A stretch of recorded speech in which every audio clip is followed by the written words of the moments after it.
find the maximum volume of a cylinder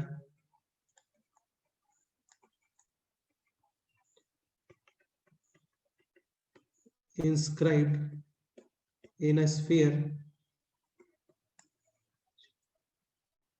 of radius r। मतलब एक sphere है, उसका रेडियस है r, उसके अंदर बना रहे हो आप एक क्या सिलेंडर, तो उसका वॉल्यूम फाइंड करना है, मैक्सिमम कितना पॉसिबल है।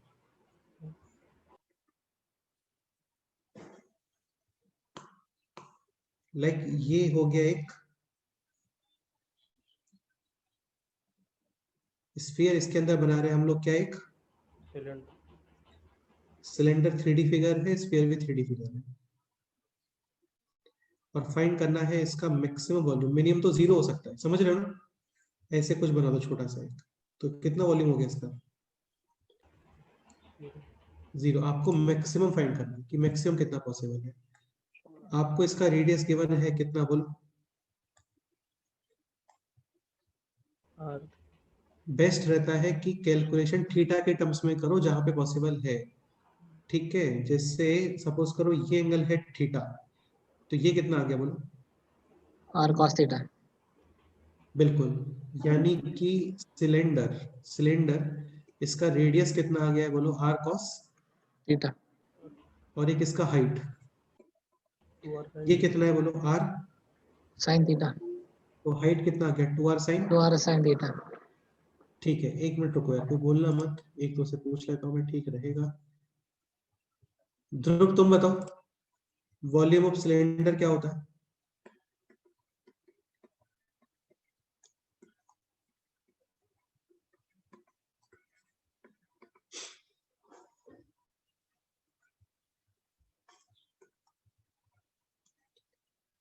विवेक तुम बताओ volume of cylinder.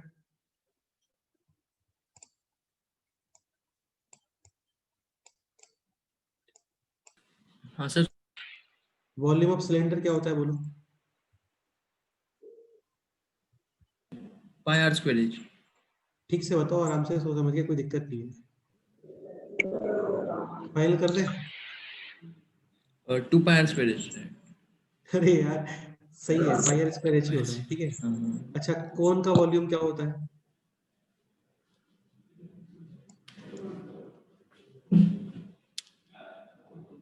One upon 3 pi r square h, ठीक है। स्फीयर का वॉल्यूम क्या होता है, 4/3 पायर। सही, 4/3 pi r square. Pi r cube है ना, तो ये पाई आर स्क्वायर एच, ठीक है। तो पाई आर स्क्वायर है दिस, यानी r square cos square theta theta, और एच है दिस यानी कि 2r sin theta. Sine theta. इसमें से जो भी कांस्टेंट है उस सबको करो एक साइड सेपरेट, तो ये हो गया 2r cube pi cos square theta into sin theta sine theta dv by d theta, कितना करोगे अभी, 0। ठीक है। तो 2r क्यूब पाई ये सब तो कांस्टेंट है, 0 में चल जाएगा, इसको डिफरेंशिएट कर देते हैं। cos स्क्वायर थीटा का differentiation 2 2 cos theta, cos theta का माइनस sin थीटा और multiply sin theta as it is plus cos square theta as it is, sin theta का differentiation cos theta is equal to 0। वैसे ये वही है जो just अभी सॉल्व किया था, इसमें cot थीटा रूट 2 आ रहा था, वही एक्सप्रेशन है ये। cos थीटा कॉमन रिमेनिंग है -2 sin square theta plus cos square theta. cos square ये थीटा 0 पॉसिबल है नहीं, ये पॉसिबल है, और यहाँ से cot थीटा कितना आ रहा था, √2 cot थीटा √2, तो cos थीटा कितना आ रहा था बोलो, √3/√2 √3 √2/√3 √2/√3, और sin थीटा कितना आएगा बोलो, 1/√3। √3। वॉल्यूम मैक्सिमम, वॉल्यूम का एक्सप्रेशन ये रहा, 2 pi r cube into cos square theta is 2/3 into sine theta is 1/√3। तो वॉल्यूम मैक्सिमम पॉसिबल है 4 pi r cube √3 pi r cube. Cube, correct. कोई डाउट। नहीं सर। हाँ, तो नहीं होना चाहिए यार, क्योंकि सिंपली क्वेश्चंस होते हैं, टफ नहीं होते हैं। फिर भी कोई डाउट है आप लोग तो बता सकते हैं,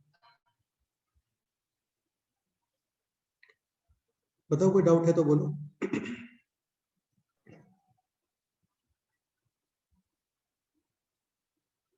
नेक्स्ट क्वेश्चन करते हैं। अभी आपने सिलेंडर बनाया था इसके अंदर, स्फीयर के अंदर, नेक्स्ट क्वेश्चन में भी सिलेंडर बना रहे हैं बट इन अ कोन। ठीक है, ये है एक कौन? हाँ बिल्कुल।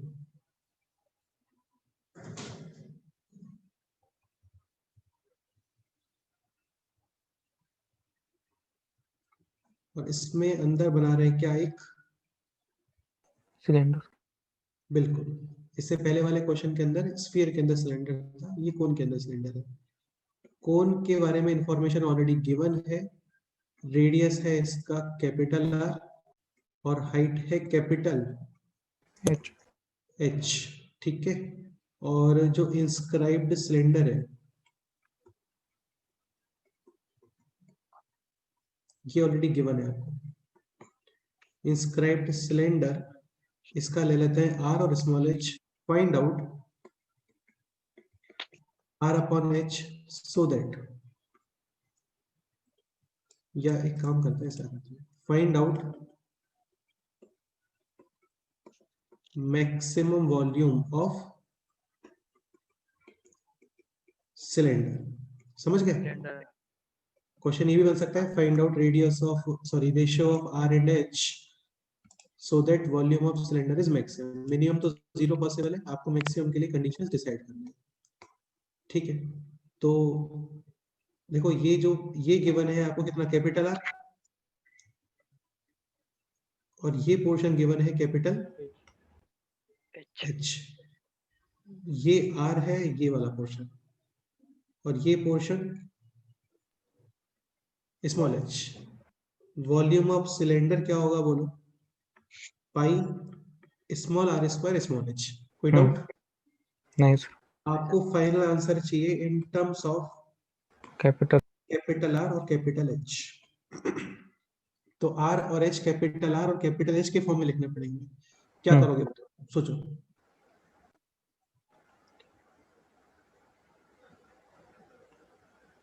सर हाँ h is equal to 2 times small h होगा ना? H is equal to 2 times small h, क्यों होगा नहीं भाई? नहीं नहीं नहीं नहीं।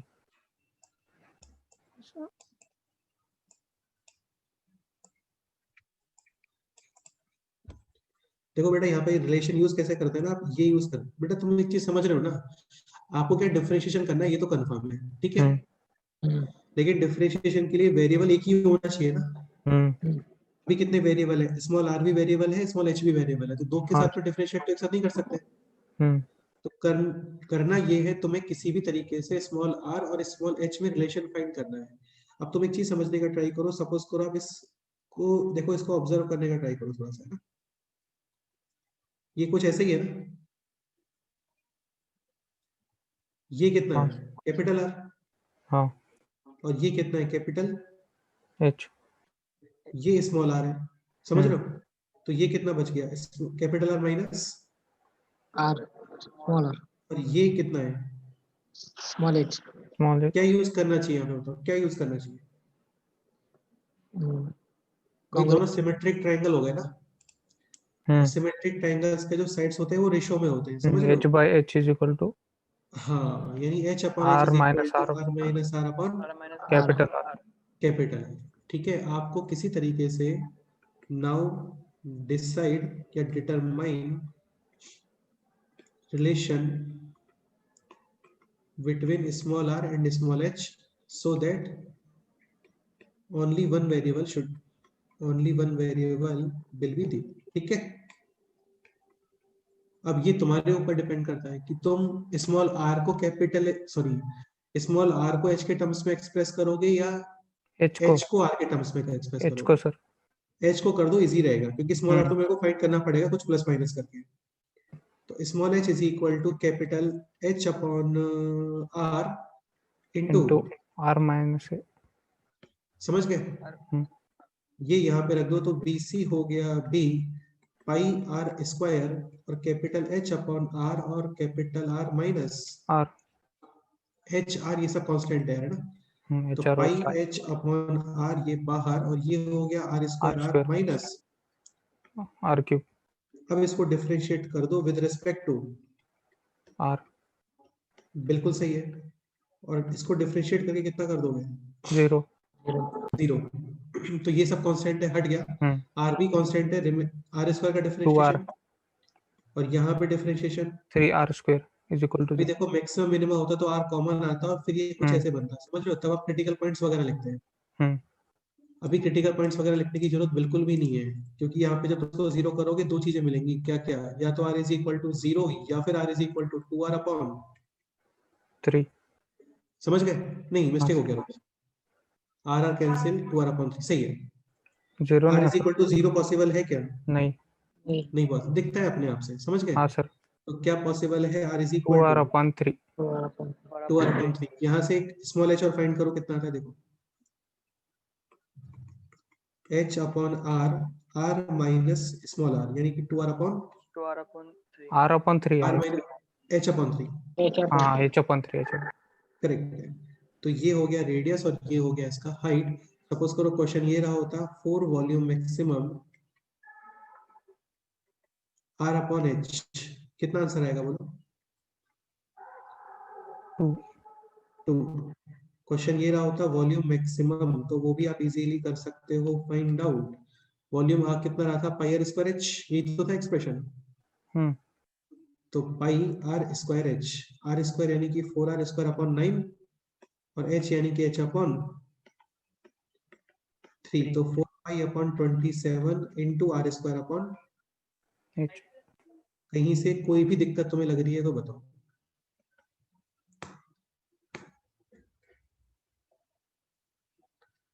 टफ जैसा कुछ है क्या इसमें? नहीं सर। भाई टफ जैसा कुछ लग रहा है तो बताओ यार, कुछ और करते हैं, ये टफ लग रहा है तो।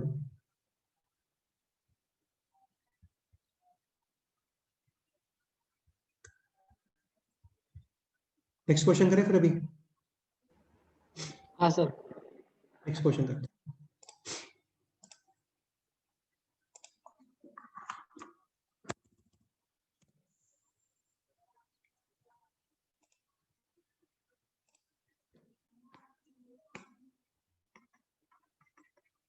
ठीक है, नेक्स्ट एग्जांपल लेते हैं।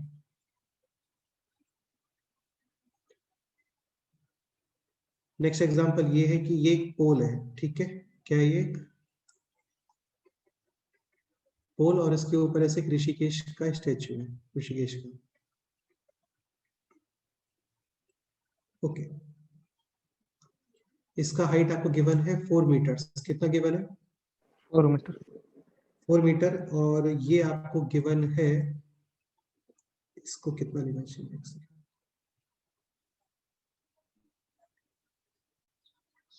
इसका हाइट गिवन है आपको 5.6 मीटर्स।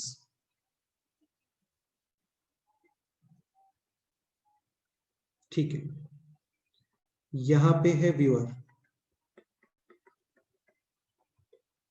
इसका हाइट गिवन है आपको 1.6 मीटर्स। कितना गिवन है?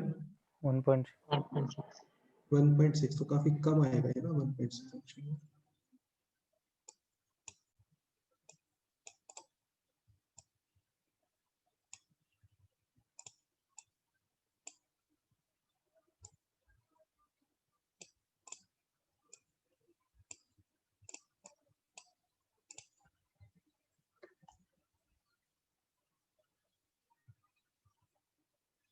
ये डिस्टेंस है x। कितना डिस्टेंस है? x। क्वेश्चन है ये, find out value of x so that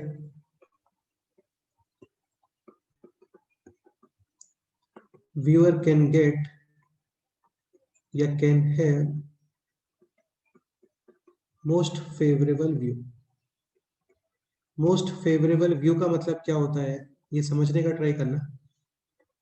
भाई वो पोल देखने तो आया नहीं होगा, ये तो क्लियर है, वो स्टैचू देखने आया होगा। स्टैचू का कंप्लीट व्यू दिखना चाहिए टॉप हाँ, टू स्टैचू का कंप्लीट व्यू दिखना चाहिए। इसके अलावा ये जो एंगल है ना, ये एंगल, ये एंगल, ये एंगल शुड बी मैक्सिमम। इसको बोलते हैं मोस्ट फेवरेबल व्यू। तुम एक चीज समझने का ट्राई करो, सपोज करो चलते चलते यहाँ पे आ गया, तो तुम्हें अपना नेक ऐसे बहुत ऊपर करना पड़ेगा। हाँ। और तब भी तुम्हें पूरा क्लियर तो नहीं दिखेगा। पूरा क्लियर दिखेगा कि यहाँ पे? नहीं। नहीं सर। सपोज करो आप बहुत दूर चले जाते हो, यहाँ पे कहीं पे, तो भी तुम्हें बहुत क्लियर नहीं दिखेगा। एक्चुअली होता क्या है ना, तुम एक चीज समझने का ट्राई करो। सपोज करो ये इस पोल पे है और तुम यहाँ पे आ गए इस जगह पे, तो ये एंगल कितना हो गया बोलो? लगभग 9 0 हो गया ना। 0। हाँ, और सपोज करो आप इन्फिनिटी पे रहते हो, कहाँ पे? इन्फिनिटी। इन्फिनिटी पे जाते जाते दोनों लाइंस पैरेलल हो जाएंगे, 180। तो भी एंगल कितना आ रहा है? 0। 0। इसका मतलब जब तुम इसकी तरफ मूव करोगे, ए, इसको बोल देते हैं ए, इसको बोल देते हैं b, while moving a to b. Theta, पहले क्या होगा? increase then decrease. हाँ, फर्स्ट इंक्रीज देन। डिक्रीज। तो आपको फाइंड करना है क्या, Maximum theta कितना है? कि वो मैक्सिमम थीटा कितना रहा होगा, और उसके लिए डिस्टेंस कितना होना चाहिए। समझ गए? सोचो, लगाओ दिमाग।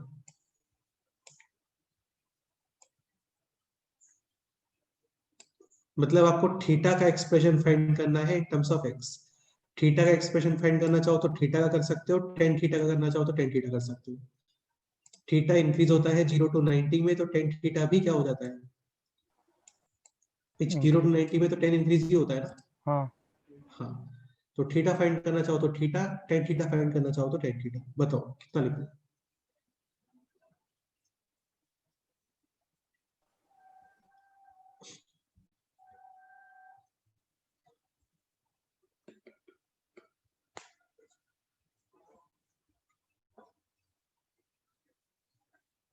थीटा फाइंड करना है, क्या करना चाहिए बताओ, सोच के बताओ आराम से।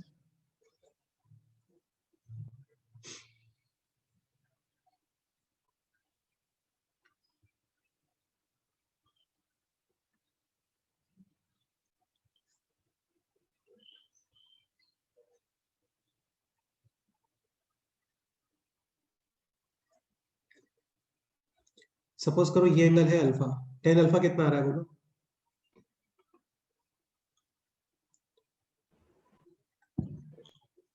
Four upon.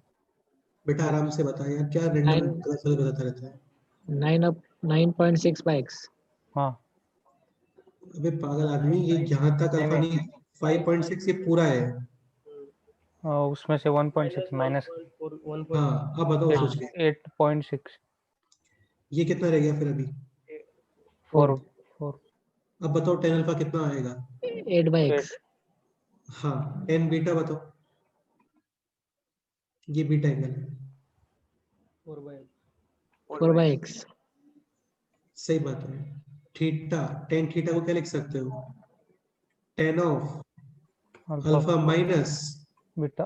Beta. Tan of a minus b, tan a minus 10b। 10b। Upon 1 plus 10a 10a 10b। 10b। हाँ बिल्कुल। तो टेन थीटा कितना आ गया बोलो?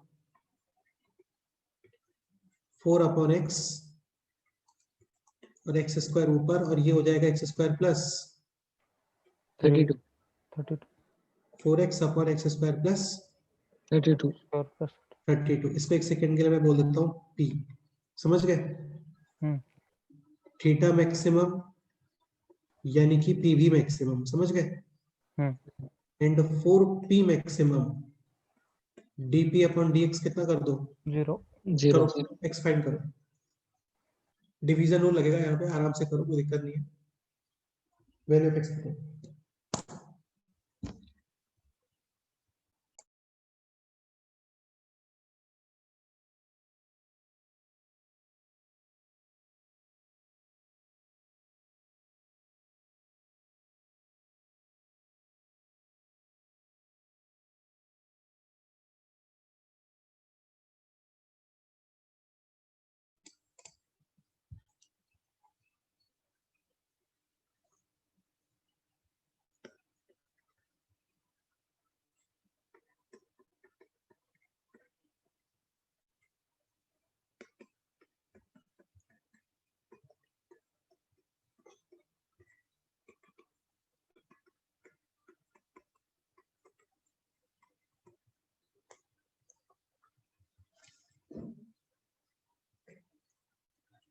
x is equal to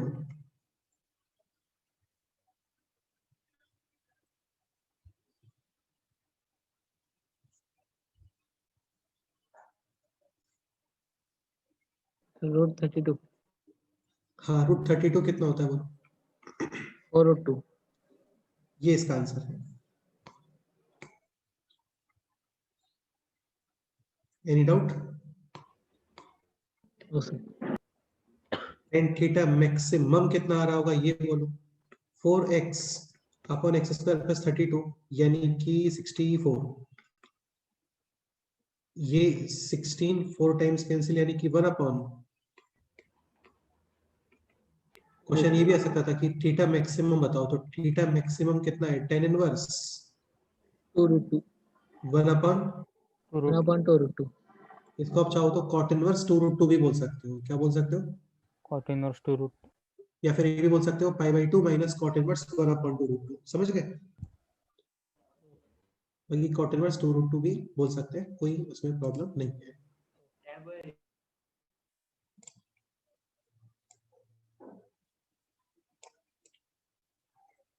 बताओ कोई डाउट है इस क्वेश्चन में? तो इजी क्वेश्चन था, ऐसा टफ जैसा कुछ है नहीं इसमें। बताओ फिर भी कोई डाउट है तो बोलो, डिस्कस करते हैं। आदित्य कोई डाउट? हो सर ठीक है, इसके अलावा और कोई डाउट है किसी को?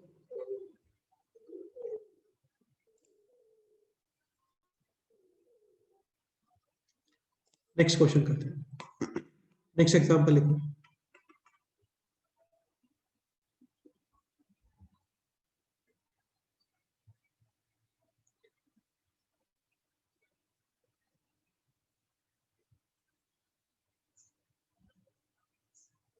अच्छा, क्वेश्चन ये रहा होता कि एक सर्कुलर डिस्क है, इसका रेडियस है r, find out the side of this triangle so that area is maximum. तो एरिया मैक्सिमम निकल के आता है इक्विलेटरल के केस में, और उसके टाइम पे साइड कितना होता है उसका? r into √3।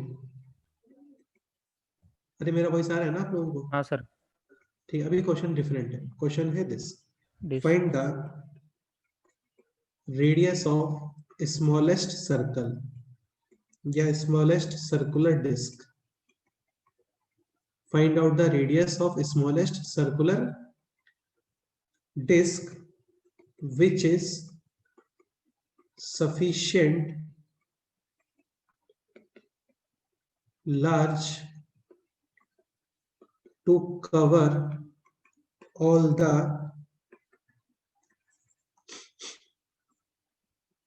which is sufficient large to cover the given या फिर the given cover the isosceles triangle corners of perimeter L। क्या समझ आ रहा है इस क्वेश्चन से बोलो?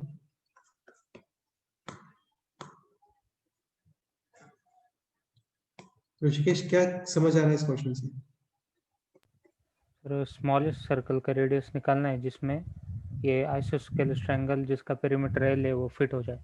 हाँ मतलब वो पूरा कवर हो जाए, क्योंकि हाँ। मैक्सिमम तो काफी पॉसिबल है ना हाँ सर भाई। मैक्सिमम तो तुम कितना ही बड़ा कर दो इसको, आपको मिनिमम फाइंड करना है, इससे कम नहीं कर सकते। इससे कम करोगे तो ये फिट होगा क्या पूरा? बोलो नहीं।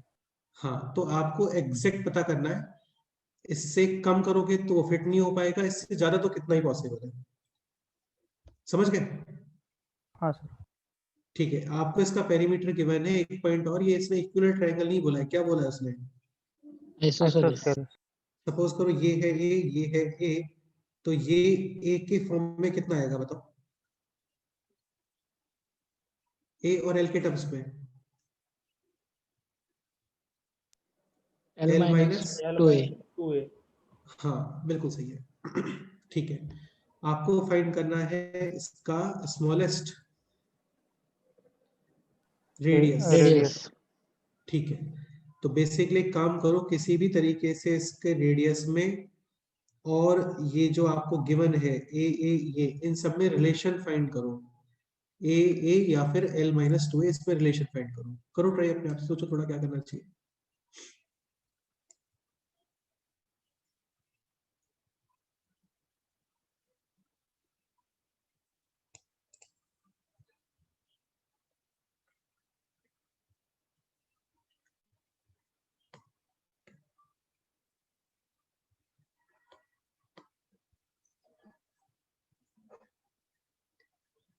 अच्छा, आइसोसेलेस ट्रायंगल का ये एंगल फिक्स नहीं होता है ना, लेकिन ये कंफर्म है कि ये एंगल और ये एंगल दोनों इक्वल same रहते हैं। हाँ इक्वल।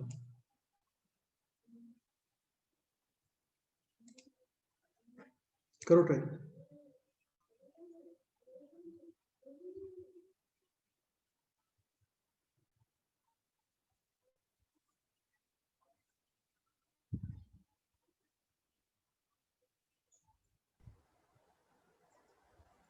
फिर से थीटा कंसिडर करें। सही है, तो ये थीटा कंप्लीट एंगल थीटा, तो ये एंगल कितना हो गया, थीटा थीटा बाई बाय 2। 2। ठीक है, ओके। ठीक है, आगे बताओ। सर हाँ बोलो। हम उससे पूरा 2 थीटा लेके और वो थीटा बाय 2 को थीटा मान सकते हैं सर? हाँ हाँ हाँ, कोई दिक्कत नहीं है भाई, आराम से कर सकते हैं, कोई प्रॉब्लम नहीं है।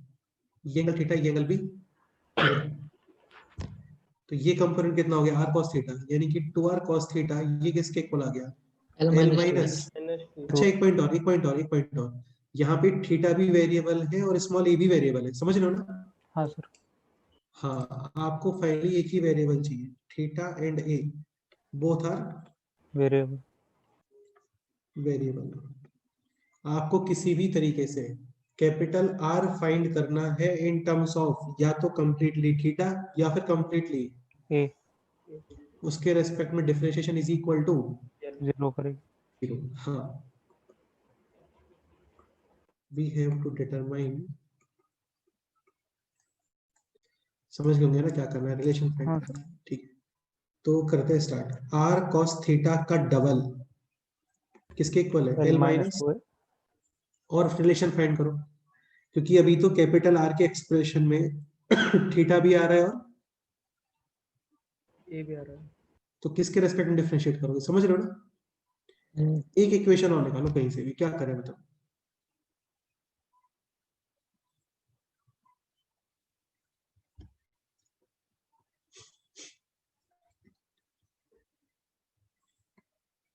एक रिलेशन और चाहिए।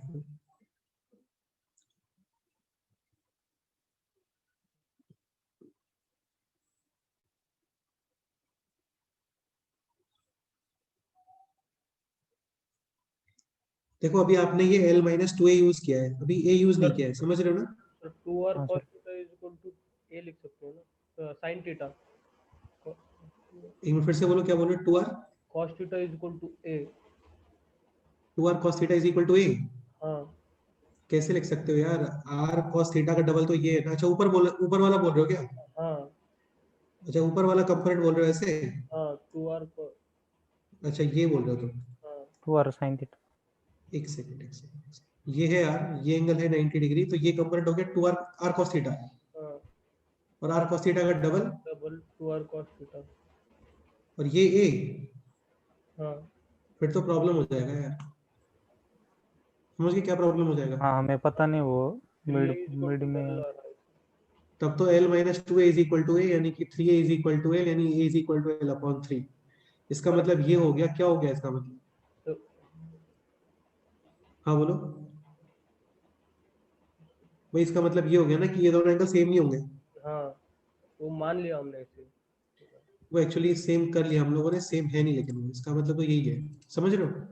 थीटा ऑन हम्म, थीटा और एक इंट्रोड्यूस हो जाएगा फिर तो। नहीं नहीं, इंट्रोड्यूस नहीं करना ना, लेकिन इंट्रोड्यूस नहीं करना है, हाँ इंट्रोड्यूस नहीं करना है भाई, काफी सारे वेरिएबल चल रहे हैं पहले।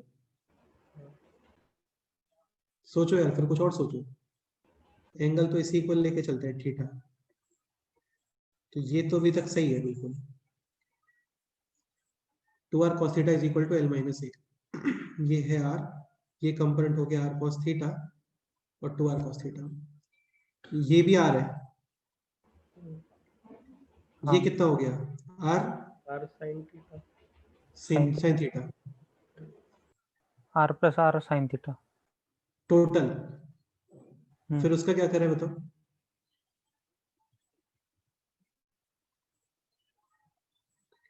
या तो तुम फिर पाइथागोरस से लिखो कि a square minus this square is equal to this square, तो एक रिलेशन और आ जाएगा।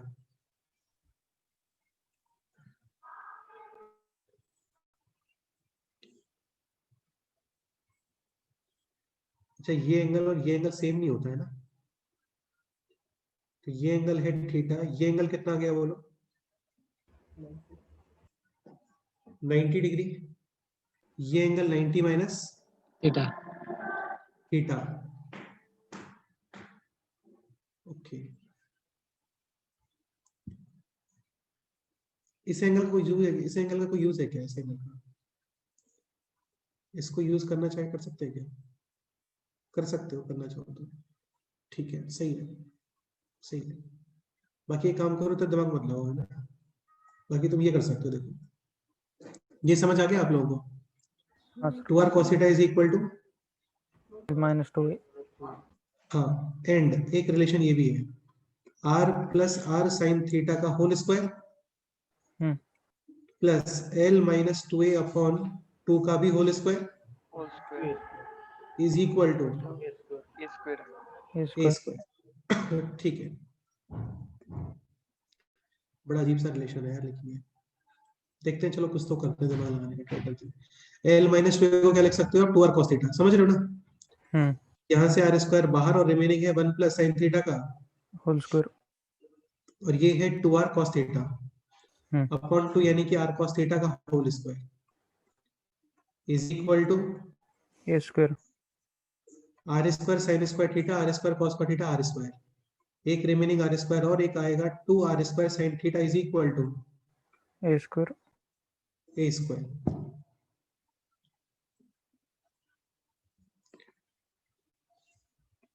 तो ये हो गया 2r square 1 plus sine theta is equal to a square. a square. ये बड़ा अजीब सा आ गया है इस वाला, है ना, कुछ और सोचो यार, कुछ और सोचो, ठीक से नहीं आ रहा है तो थोड़ा सोचो, थोड़ा सा और कुछ सोचो इसमें।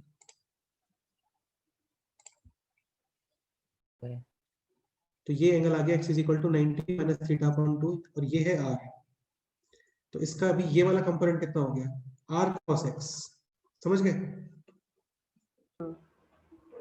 2r cos x equal to a होगा, ठीक है, तो ये हो गया 2r cos x cos x equal to a,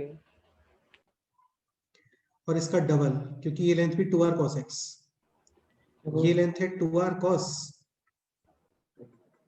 theta और टोटल पेरीमीटर कितना है बोलो, l, तो ये हो गया अभी 4r cos x यानी कि cos 90 minus theta by 2, 2r cos theta is equal to l, ठीक है, तो यहां से r, इसमें से r कॉमन या 2r कॉमन, 2r, और रिमेनिंग है अभी 2 cos 45 minus theta 45 by 2 minus theta upon 2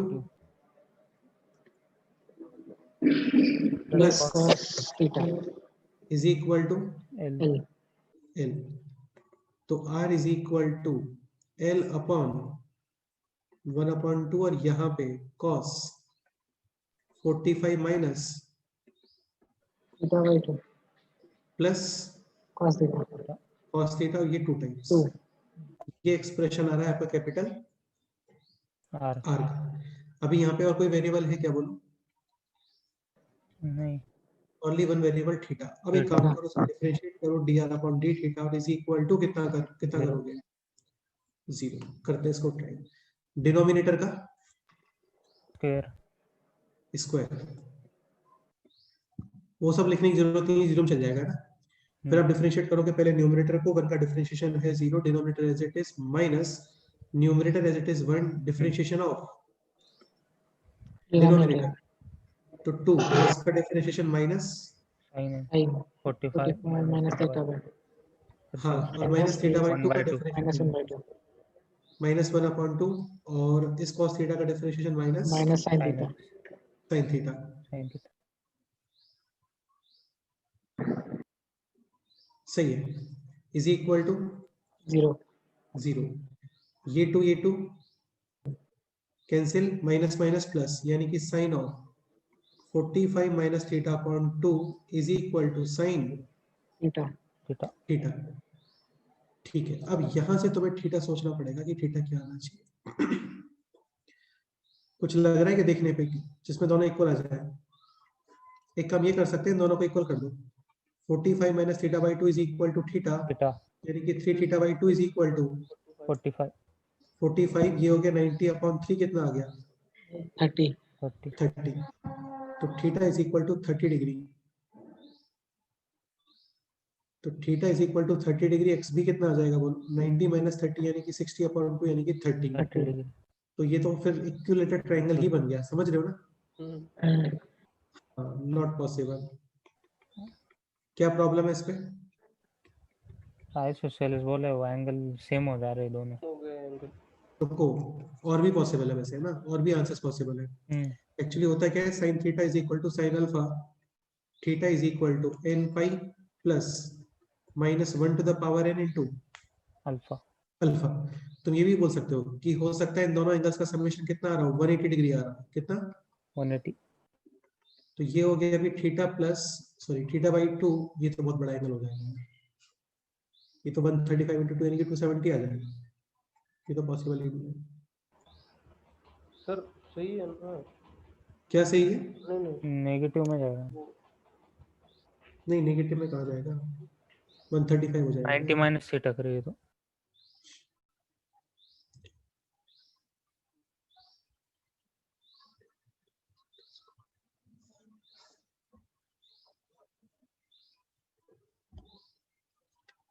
तो ये तो इक्विलर ट्रायंगल के केस में ही आ रहा है यार, इसका मतलब समझ गए? चलो देखते हैं इस क्वेश्चन को। लेकिन आइसोसेलेस बोला है ना। हाँ बोला है यार, वैसे तो जितने भी इक्विलर ट्रायंगल होते हैं वो सब भी आइसोसेलेस ही होते हैं ना, नहीं होते क्या बताओ? होती। हाँ तो वही बात है। क्वेश्चन क्या था वैसे यहाँ पे, फाइंड आउट मिनिमम रेडियस, एक क्वेश्चन था ना। तो रेडियस का एक्सप्रेशन आ गया वैसे तो इन टर्म्स ऑफ एल आ जाएगा, मतलब ये इक्विलेटरल के केस में ही मैक्सिमम आने वाला, मिनिमम आने वाला है, सॉरी, क्योंकि और कुछ थीटा पॉसिबल है नहीं यहाँ पे, समझ गए? और कुछ आएगा ही नहीं भाई। Sine theta is equal to sine alpha, या तो एक पॉसिबिलिटी ये होती है कि दोनों को इक्वल कर दो, theta is equal to alpha, या एक पॉसिबिलिटी ये भी है कि दोनों का समेशन कितना आ रहा है 180, जैसे साइन 30 डिग्री और साइन 150 डिग्री सेम ही होते हैं, समझ गए?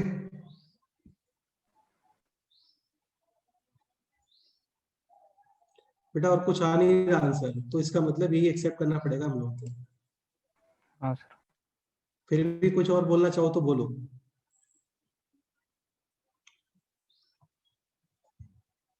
नेक्स्ट क्वेश्चन करते हैं,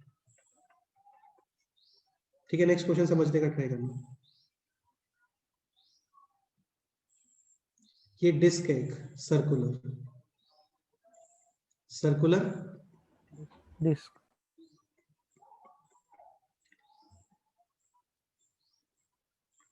इसका रेडियस गिवन है आपको 1, कितना गिवन है 1।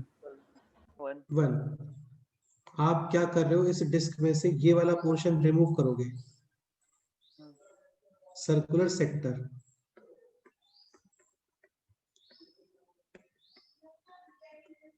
ठीक है? तो जब ये पोर्शन रिमूव करोगे तो केवल इतना पोर्शन रिमूव, इतना पोर्शन बचेगा। और तुम्हें ये पता होगा, जब तुमने वो जो बर्थडे वाली कैप आती है, जब आप इसको ऐसे फाड़ के ओपन करते हो ना, तो वो ऐसे नहीं बनता कभी भी, वो ऐसे ही बनता है, ये तुम्हें पता है ना? हाँ सर। तो ये जो पोर्शन बचा हुआ है, यानी कि remaining portion,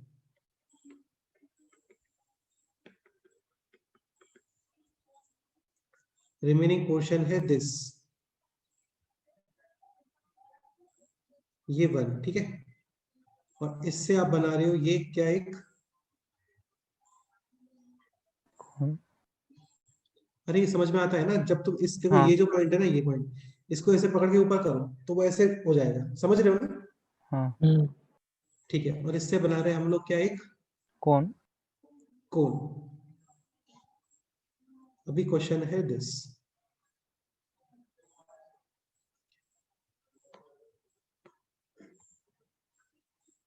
find out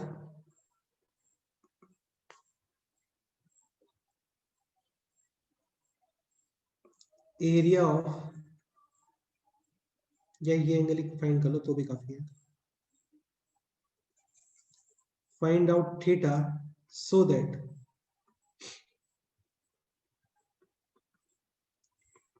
created cone from remaining portion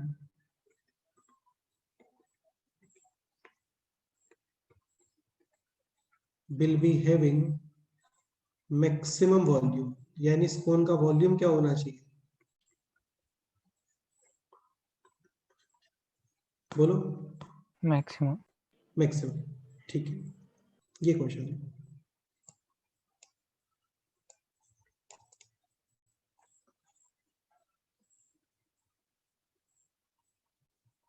theta portion remove किया था तो ये कितना रिमेनिंग है? 2 पाई माइनस थीटा, ये है 1। कोन का वॉल्यूम क्या होता है बोलो? 1/3 pi r cube r square into h h. मेरे को जैसे इतना बताओ, ये आर एच को इनसे कैसे रिलेट करोगे? 1 वगैरह से कैसे रिलेट करोगे? बताओ सोच के।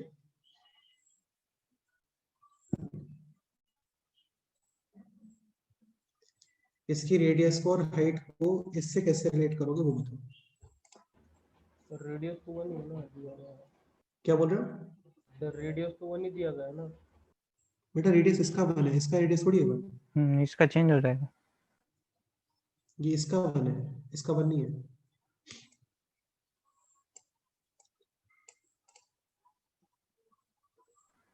अच्छा ये बताओ, इसका जो इसका रेडियस है साइड, हाँ इसका जो रेडियस है उस इसके साइड हो जाएगी 1। वो इसकी स्लैंट हेड बन जाएगी। हाँ मतलब सही एच। है, सही है।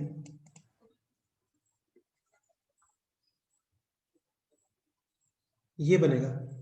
हाँ सर। आगे और बताओ।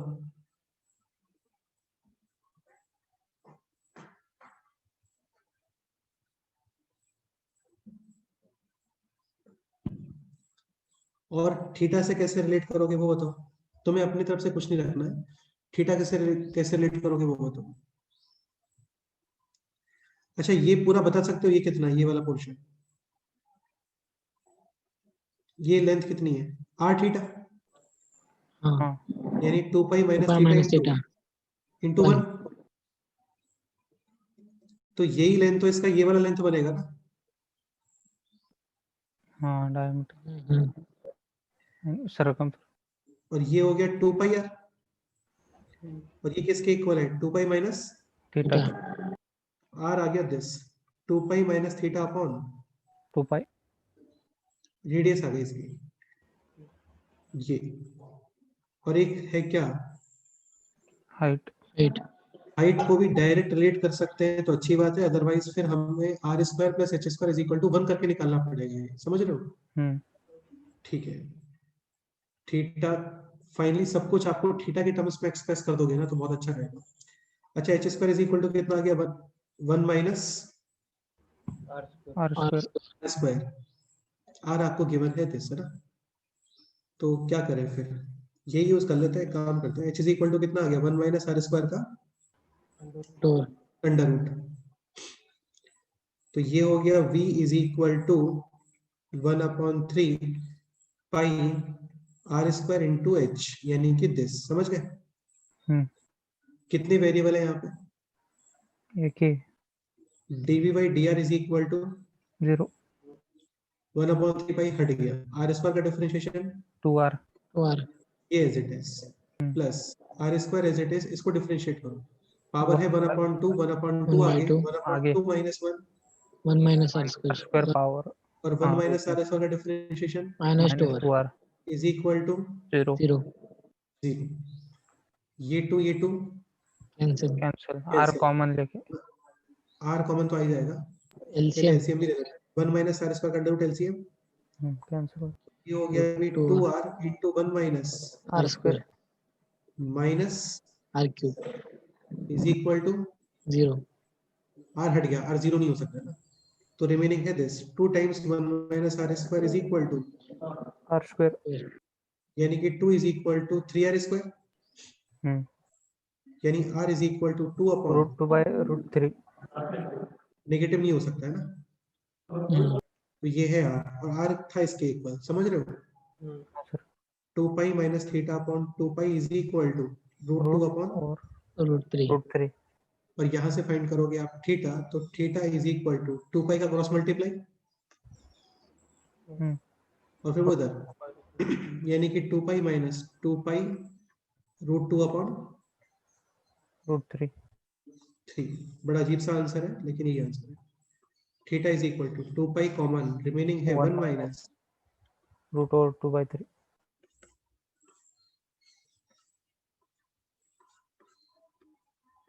समझ गए? थोड़ा अजीब सा आंसर है लेकिन यही आंसर है। ऐसे बहुत सारे क्वेश्चंस हैं शीट्स के अंदर, आप लोग ट्राई करना, आपको मिलेंगे क्वेश्चंस। ठीक है, कोई डाउट है तो बोलो। चलो एक मैं पॉइंट और बता देता हूँ, ये कंप्लीट हो गया है, फिर कॉन्केविटी कर लेते हैं 10 मिनट के अंदर, फिर ये चैप्टर कंप्लीट। एक पॉइंट समझने का ट्राई करना। देखो क्या होता है ना, जितनी भी शेप्स होती है उनको हम लोग दो पार्ट्स में डिवाइड कर देते हैं। एक शेप होती है प्रिज्म शेप और एक शेप होती है पिरामिड शेप। एक होता है प्रिज्म शेप और एक क्या होता है पिरामिड। पिरामिड। ठीक है, प्रिज्म का क्या स्पेशलिटी होता है, प्रिज्म में जो बेस होता है ना वो एज इट इज कंटिन्यू होता है ऊपर, जैसे सिलेंडर। इसका बेस और इसका ऊपर एज इट इज कंटिन्यू है, दिख रहा है आपको। पिरामिड शेप में क्या होता है, जो बेस होता है इसको जब ऊपर कंटिन्यू करते हो तो ऊपर आते आते क्या बन जाता है, वो एक मतलब पॉइंट हो जाता ठीक है, बेस कैसे भी हो सकता है, जैसे ये बेस भी पॉसिबल है, जैसे ये बेस भी पॉसिबल है, ये फिजिक्स में भी आता है, समझ रहे हो, ज्योमेट्रिकल ऑप्टिक्स में प्रिज्म आता है ना, हाँ तो ये वही प्रिज्म है।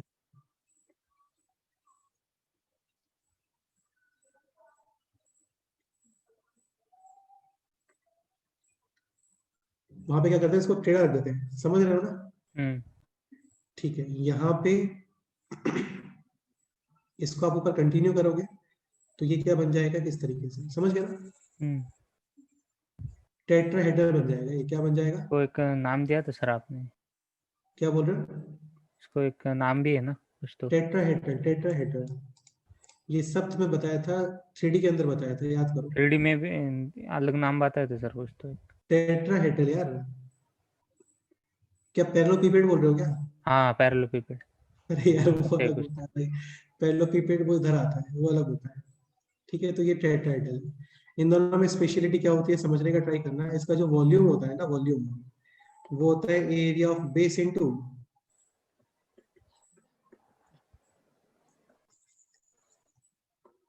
Area of base into height. हाँ, और यहाँ पे वॉल्यूम में कितना फैक्टर एक्स्ट्रा आता है, 1/3। हाँ। सिद्धरामेश्वर कुछ बोल नहीं रहे, नहीं समझ आ रहा है क्या? आ रहा है सर। ठीक है, जैसे ये होता है पाई आर स्क्वायर एच, ये होता है पाई आर स्क्वायर एच का हाफ, सॉरी 1/3। ये सपोज करो वॉल्यूम है ये, तो ये आएगा एक का भी 1/3, समझ गए। हाँ इसको फिर से बना देता हूँ।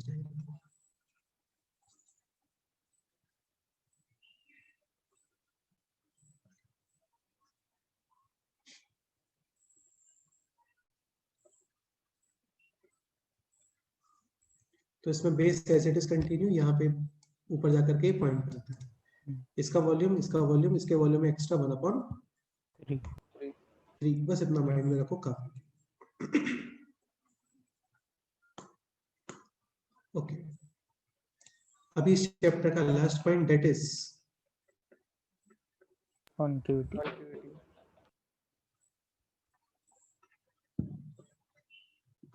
देखो ये आपको ऑलरेडी बता चुके हैं, कॉनकेव अप कॉनकेव डाउन, ये देखो सब कुछ पहले आ चुका है ना, सब बता चुके हैं।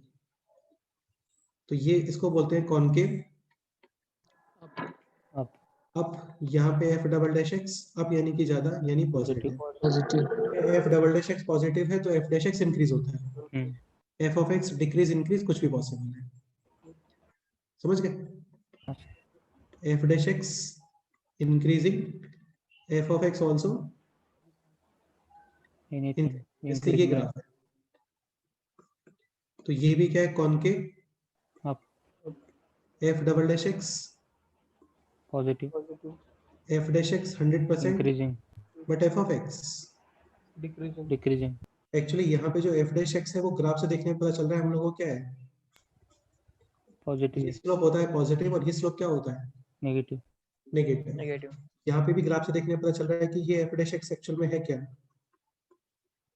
नेगेटिव मतलब वो नेगेटिव में इंक्रीज हो रहा है, मतलब -100 होगा फिर -30 आ गया होगा, समझ गए, हाँ -20 आ गया होगा ऐसे। ये graph concave down down down f double dash x negative negative f dash x decreasing f of x भी ग्राफ को देख रहा होगा, नीचे जा रहा है ग्राफ यानी कि डिक्रीजिंग। ये ग्राफ भी क्या है बोलो, वन के डाउन कॉनकेव डाउन। अच्छा यहाँ पे जो f dash x था वो क्या था, अरे यार ये टेंजेंट का स्लोप कैसा दिख रहा है तुम्हें, नेगेटिव या positive, negative. Concave down f double dash x negative negative dash x decreasing decreasing. Graph को देख के बताओ टेंजेंट के स्लोप पॉजिटिव है या नेगेटिव है, positive positive f dash x positive है, पॉजिटिव में डिक्रीज हो रहा है, मतलब पहले 100 फिर 70 फिर 60 फिर 50 ऐसे, ठीक है। f of x क्या दिख रहा है यहाँ पे बोलो, इंक्रीजिंग या डिक्रीजिंग, इंक्रीजिंग हाँ तो f डबल डैश x से आप f of x के डिक्रीज इंक्रीज होने के बारे में नहीं बता सकते, f डैश x के बारे में बता सकते हो। fx के इंक्रीज डिक्रीजिंग के लिए तो कौन रिस्पॉन्सिबल है, fx के इंक्रीज डिक्रीज के लिए कौन रिस्पॉन्सिबल है, ये f डैश x, ठीक है। तो ये सारी चीजें ऑलरेडी हम लोग डिस्कस कर चुके हैं। एक होता है इन्फ्लेक्शन पॉइंट, इन्फ्लेक्शन पॉइंट पे f double dash x zero and changes it's, concavity concavity बिल्कुल कॉन्केविटी भी चेंज करना चाहिए।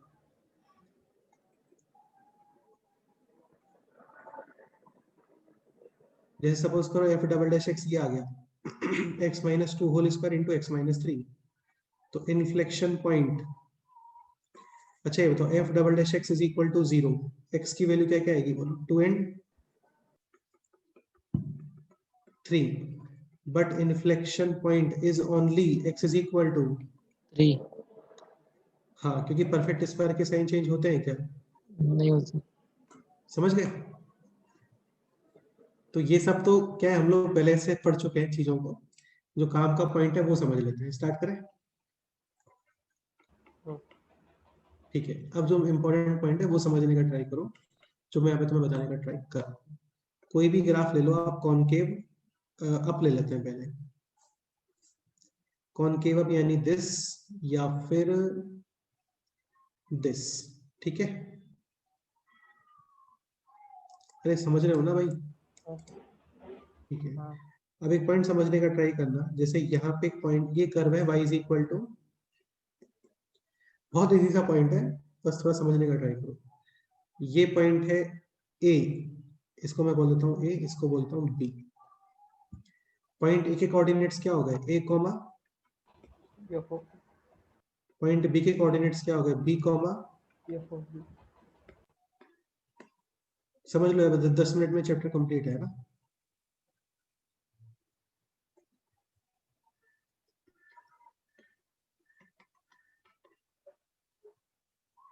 अब देखो इंटरमीडिएट वैल्यू थ्योरम तो क्या बोलती है कि इस लाइन पे जितने भी पॉइंट्स हैं, जैसे कोई पॉइंट है एक r, तो ये y कोऑर्डिनेट यहाँ पे भी आएगा और इस y कोऑर्डिनेट के रिगार्डिंग यहाँ पे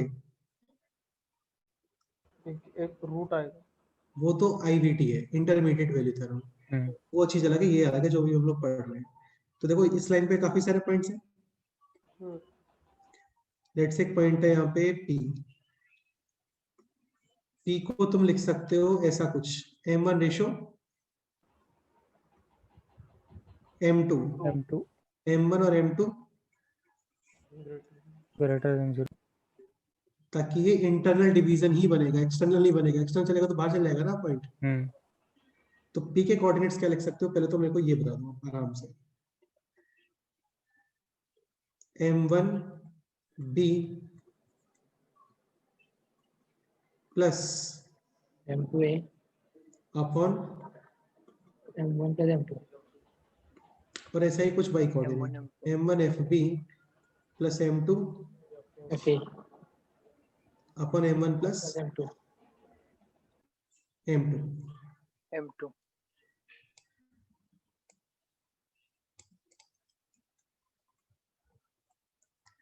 अब सुनो ध्यान से, देखो कॉनकेव अप है ग्राफ में, कॉनकेव अप यानी एक ऐसे शेप मिलेगी आपको। तो आप मेरे को इतना बताओ कि सपोज करो इस P का जो x कोऑर्डिनेट है ना, x कोऑर्डिनेट, वही x कोऑर्डिनेट में इस ग्राफ पे भी लेता हूँ। ऋषिकेश सुन रहे हो? हाँ सर। तो 100% Q का y कोऑर्डिनेट कम आने वाला है। हाँ ये सुनो, हाँ सही। For same x coordinate, for same x coordinate IVT में y कोऑर्डिनेट को सेम करते थे और x कोऑर्डिनेट मिल जाता था एक अलग से। अभी यहाँ पे for same x coordinate y coordinate of B will be greater than y coordinate of Q। बस इतना सा कंसेप्ट समझाने का ट्राई करें। अब सुनो ध्यान से, y कोऑर्डिनेट ऑफ P, ये तो ये क्या है बोलो, इसको लर्न मत करना भाई, है ना, बस इतना लर्न करके रखना ये स्टेटमेंट। और ये भी लर्न करने की जरूरत नहीं है। तुम देखो भाई, कॉनकेव डाउन ग्राफ ऐसे होता है,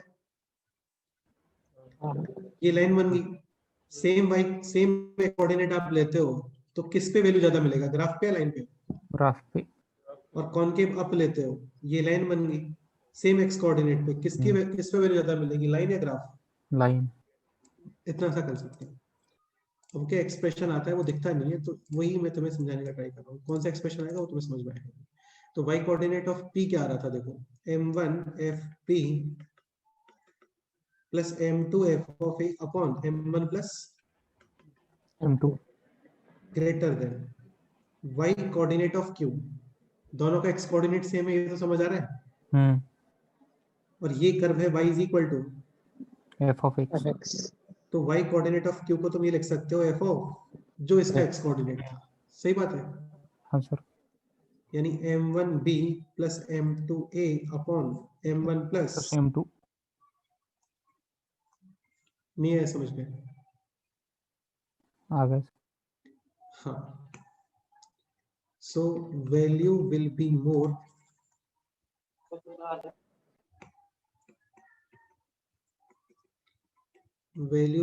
greater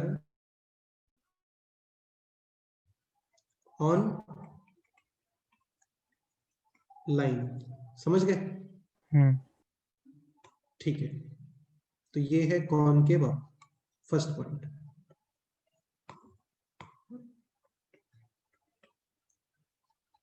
सपोज करो ग्राफ है कॉनकेव डाउन।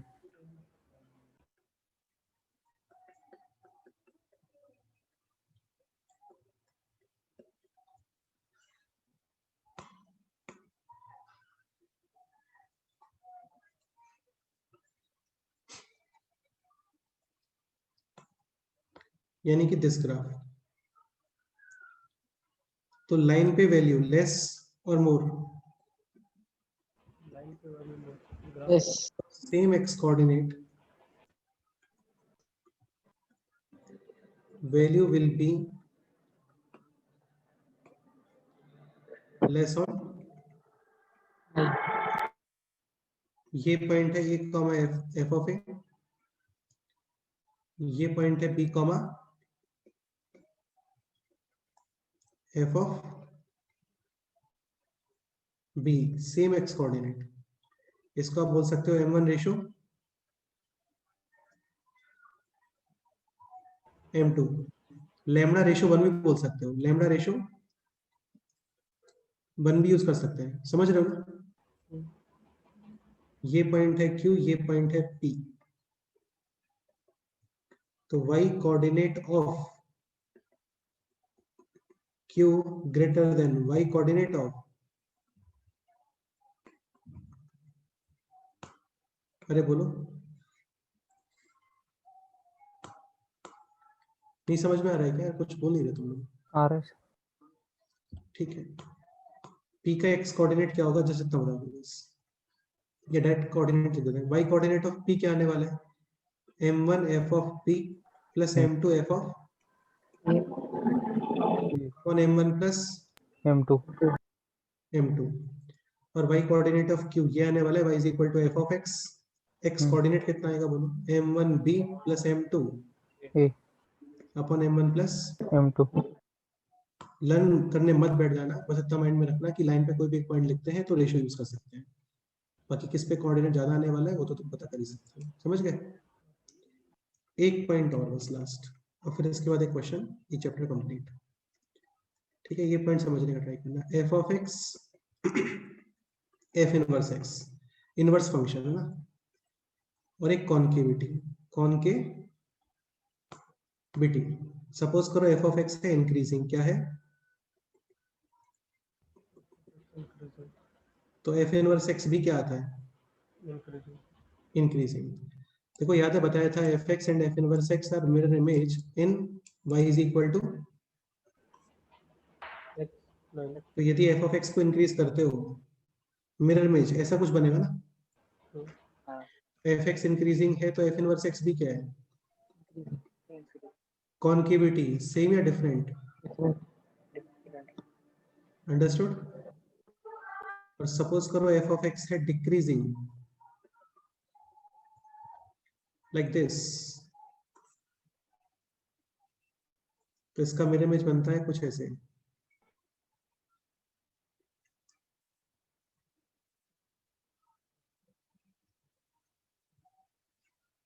तो f इनवर्स x भी क्या आएगा? कॉनकेविटी दोनों का।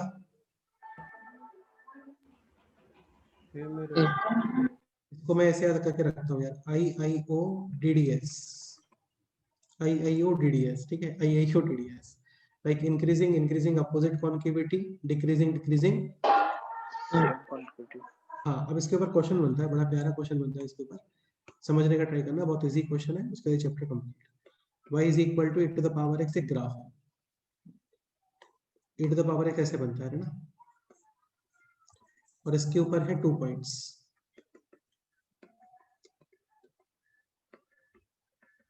x1 and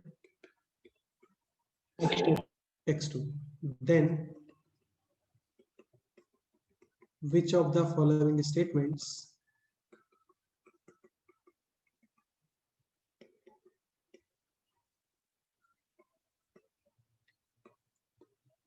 are true? Options A, B, C, D.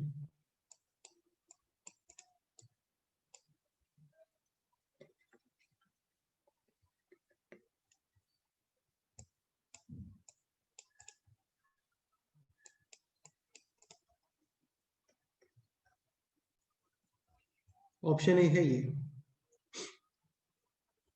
e to the power x1 plus x2 upon 2 is greater than e to the power x1 plus e to the power x2 upon 2। ठीक है, second statement है this, e to the power x1 plus 3x2 upon 4 greater than e to the power x1 plus 3 e to the power x2 upon 4।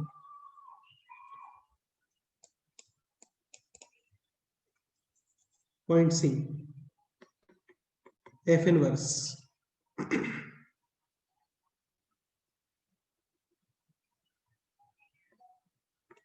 of x1 plus x2 upon 2 less than f inverse x1 plus f inverse x2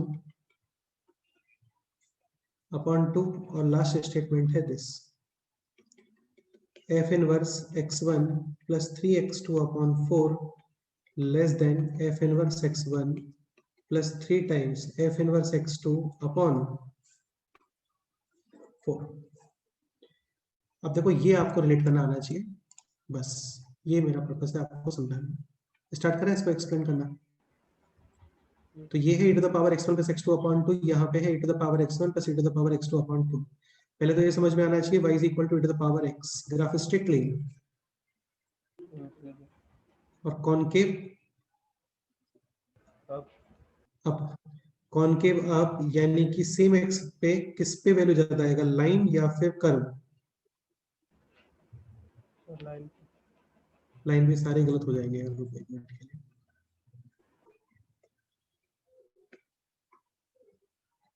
ठीक है, अभी इसको देखो, ये लिखा हुआ है कुछ x1 plus x2 upon 2 type में, यानी कि मिड पॉइंट की बात चल रही है। ये पॉइंट है x1, this point x2 2, mid point का x कोऑर्डिनेट क्या आ गया, x1 plus x2 upon 2 pq, y coordinate of p should be greater than y coordinate of y coordinate of p, तो यही आएगा ना बेटा, f of x1 plus f of x2 upon 2, क्योंकि ये पॉइंट है x1 तो ये पॉइंट क्या हो गया, f of x1, ये है x2 तो y कोऑर्डिनेट क्या हो गया, f of,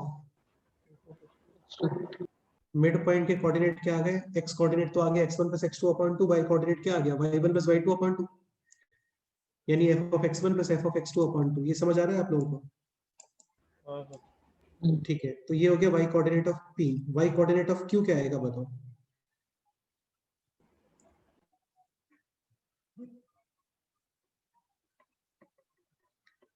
भाई q पॉइंट तो उसी ग्राफ पे है ना, ग्राफ पे है तो, हाँ और ग्राफ की इक्वेशन है y is equal to f of x, हाँ और x कोऑर्डिनेट है कितना q का, जितना p का x कोऑर्डिनेट है, हाँ, तो पुट कर देंगे वहाँ पे। समझ गए? हाँ, तो ये रिलेशन आना चाहिए, यानी e to the power x1 plus e to the power x2 upon 2 should be greater than e to the power, x1 plus x2 by 2 तो ये स्टेटमेंट ट्रू और फॉल्स, ट्रू है। समझ गए? हाँ इसको देख के क्या लग रहा है, किस रेशो में डिवाइड किया है? 1:3 आराम से बताओ सोच के, x1 x2 किस रेशो में डिवाइड किया, 3 रेशो 1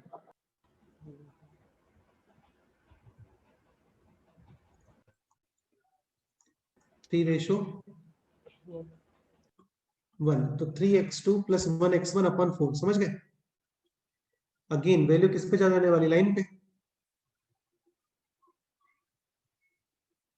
तो 3f ऑफ, अरे तुम्हें नहीं समझ में आ रहा है क्या?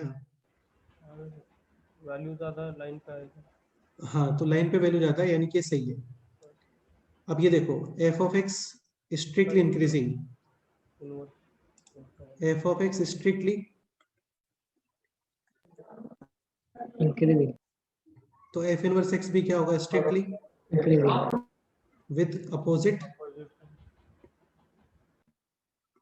कॉन्केविटी, तो इस तरीके से बनेगा y is equal to,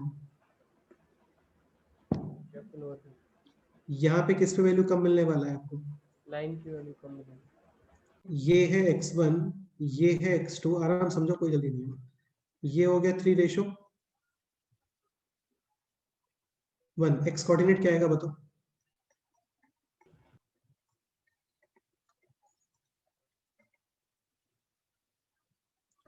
three x2 plus 1x1 upon 4 yp should be greater than yq, q का y कोऑर्डिनेट कितना है 3f of x2 plus 1f of upon, 1/4 समझ गए? और yp f inverse x coordinate ये रहा 3x2 प्लस x1 अपॉन 4, तो f inverse वाला ग्रेटर है, f इनवर्स वाला ग्रेटर है, तो ये स्टेटमेंट भी करेक्ट है। और ये statement any all four correct कोई डाउट? no sir ठीक है, एक चीज ध्यान रखना, ये इंपॉर्टेंट है और ये डायरेक्ट क्वेश्चन आता है, in a triangle, in a first point sin a plus sin b plus sin c, this is always greater than or equal to, ठीक है, मिनिमम वैल्यू आता है जब तीनों एंगल सेम, यानी abc is equal to यानी कि 3√3 एक second, greater than equal to less than equal to, एक सेकेंड बस। इसको भी देखो ऐसे ही प्रूव कर दो एक्चुअल में। साइन एक्स का ग्राफ बना देखो 90 डिग्री या 0 to 180 डिग्री में, समझ गए?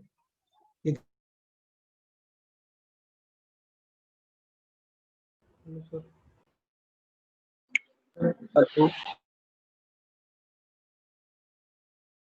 क्या दिख रहा है आपको?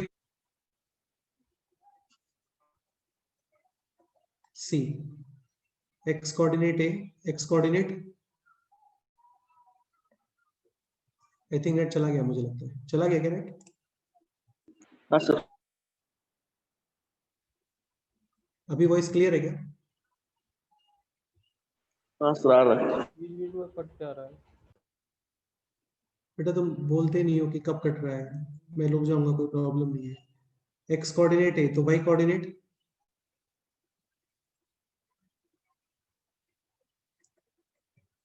साइन है, इसका वाई कोऑर्डिनेट साइन भी और इसका वाई कोऑर्डिनेट साइन से। हाँ। अब इसको क्या बना देते हो आप? ऐसे ट्राइंगल क्या बना देते हैं?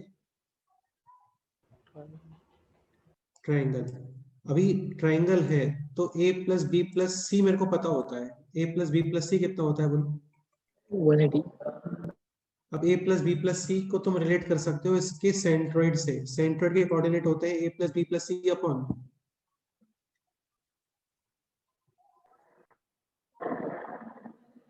3।